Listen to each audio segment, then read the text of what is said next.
For many anglers, the Hendrickson hatch is the true mark of spring arriving.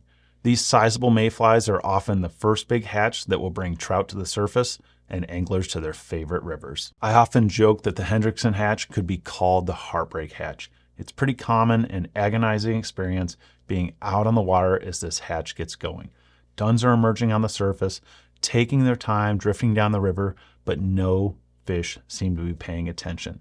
This is the exact situation where soft hackles really shine. Even though it's spring, the sun is out, the birds are singing, and you are ready for some dry fly action, our rivers are still running quite cold. Fish are going to be reluctant to burn that energy coming up to the surface, chasing a mayfly that may just fly away. Hey everyone, Matt here with the Northern Angler in Traverse City, Michigan. You can find all the materials you'll need for this fly and lots more at thenorthernangler.com. Now you can be stubborn and keep drifting your dries over those juicy, likely looking spots.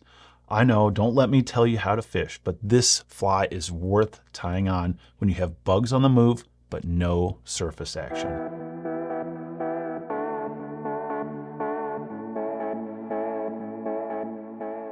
Once you've got your hook securely in the vise, you want to add about 8 to 10 wraps of lead or lead-free wire.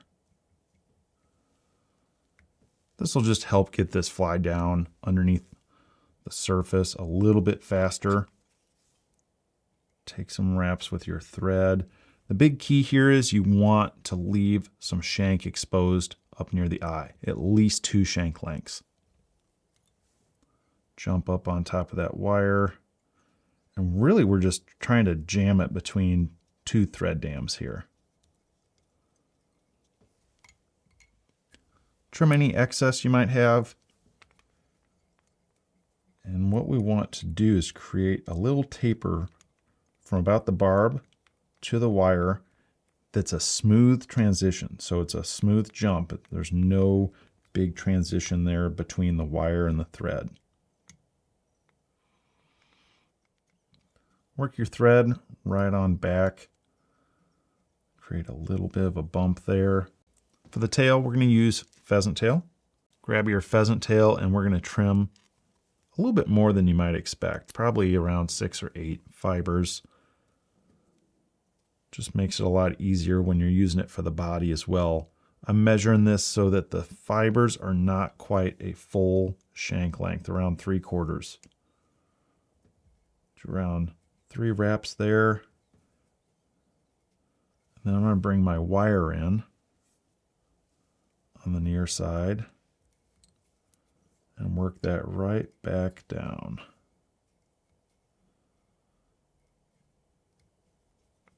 Cover it up with some wraps, bring my thread forward and give it a half hitch just to keep it secure out of the way. Put it in the cradle. Take our time wrapping this forward and covering this body up. I use my finger here. It's just a easy way to save my work. Come in, gather that, grab it with 2 wraps.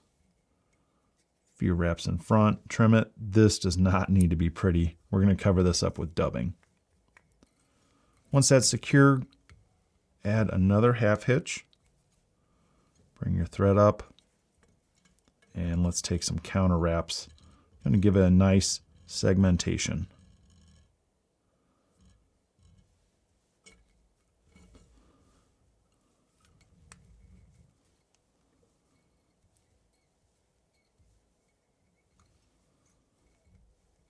You can use the little helicopter motion here, or you can trim that off.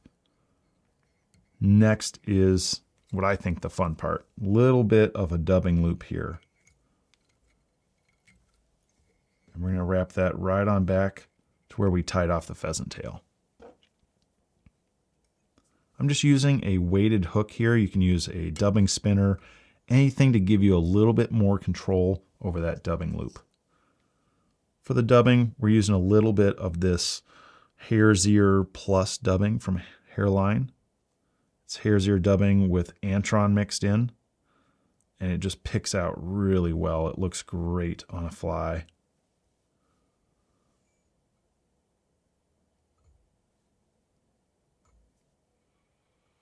Open that loop up, Insert your material.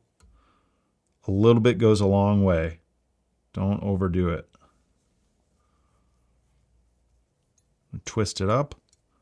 And you don't have to get crazy. This really doesn't need to be a super tight dubbing loop because I want it to be about as buggy as possible.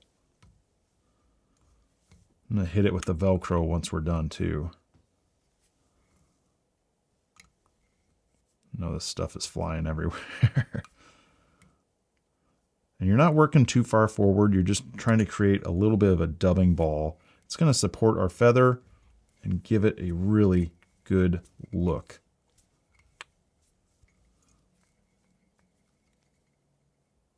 Trim that excess. Pick out any wild ones. And I'm going to wrap back on top of that and give myself a nice little runway to work with that feather. A little bit of Velcro will really make this stuff come alive.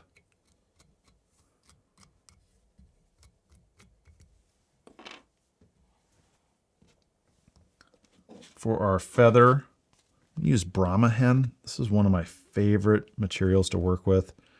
It's just simple, easy, looks good. The stems are great. Easy for wrapping.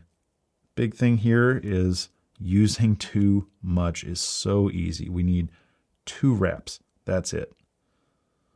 And I'm actually going to strip one whole side of this feather off because we don't need it. Expose that tip.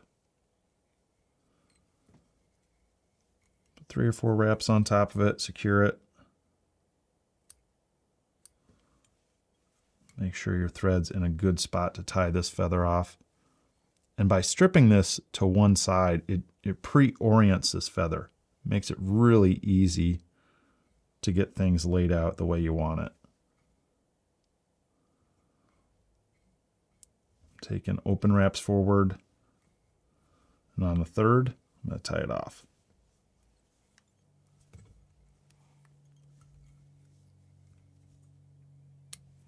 Trim that excess. And I'm just going to come back at this with the thread, secure those wraps, and build a nice little soft hackle head. This is coming together very nicely. Grab your whip finish. 5/6 turn whip finish. Come in, trim your thread. And I usually use a little bit of UV epoxy just to build a nice little wet fly head. Just feels right after looking at all those classic wet flies for years.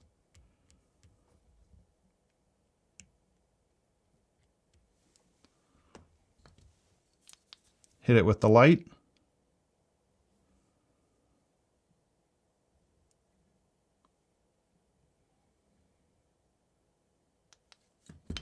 Pull off any excess.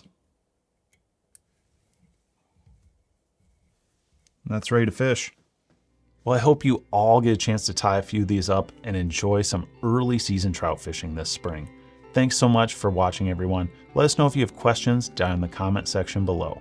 Check out the links in the description for a full material list and some info about how I like to fish this fly. If you'd like to see more content from us, think about hitting that subscribe button. Hopefully, we'll see you all soon in the shop or out on the water.